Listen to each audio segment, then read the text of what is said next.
Mayong buntag sa atong mga katropang kalaagan diha no, nabis kang gamay ra atong kwarta pero padayon lang kita sa atong mga lakwat. Dili kita ang problema sa kwarta kundi ang kwarta ang problema kay laagan kay ta. Kay wa man mi kahitsig sakyanan so magmotor ta padulong Monte Vista, Davao de Or. Mga isa ka oras mga kalaagan, abot ra gyud namo ang among gusto adtuan. Kauban ang akong higalang laagan dire sa The Fortis Nature Resort. Ug para makasulod ta no, mubayad sa gyud ta sa ilang entrance. Alangan, di man sad ana ka mahal kay 120 ra. Ug mogamit ka sa ilang pool area 150 ra kini ug kailangan mo kuha ka og imuhang cottage. So di na jud mo alkansi mga kalaagan. So nagpadayon mi sa amo ang tour kay first time pa man pud ni niya. So di na ta maglangay no, ato nang libuton ang tanang area para dili ta maalkansi sa atong kwarta. Ang kaon naman unta na kung nagpuyo lang yung tagbalay. Pero bitaw no sa among paglibot-libot di pud jud kamahayan ang imuhang mga makita. Kay lami jud untag diri kung naa kay kalangga-langga.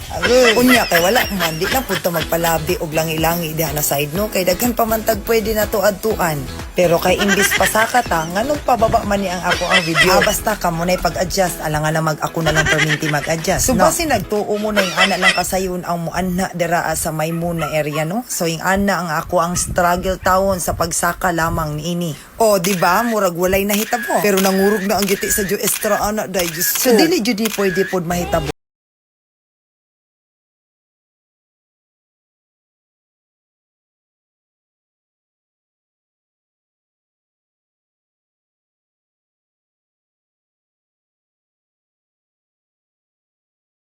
Manguli kami. O sa among pag-uli, di gyud nato hikalimtan na agihan ang bibingka sa mong kayo. Mahalag siya, nakalimot na. So nihapit mi no, para mo palit og pasalubong para dili tabunalan sa atong ginikanan pag-abot. Unya, basi nagtuo mo no, nakamulang na ay mga uyab ang permi ginapangita. Samot na may mga single, daghang kayo ang nagapangita. Mangita og pasalubong. So ayun na mo katingala nung anong basa na mo ang mga jacket kay rain or shine, padayon ta mga kalaagan.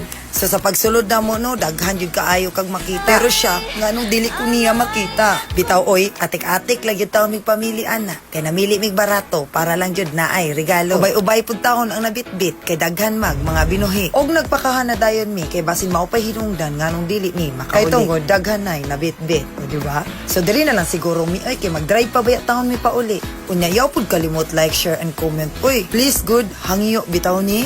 Bye.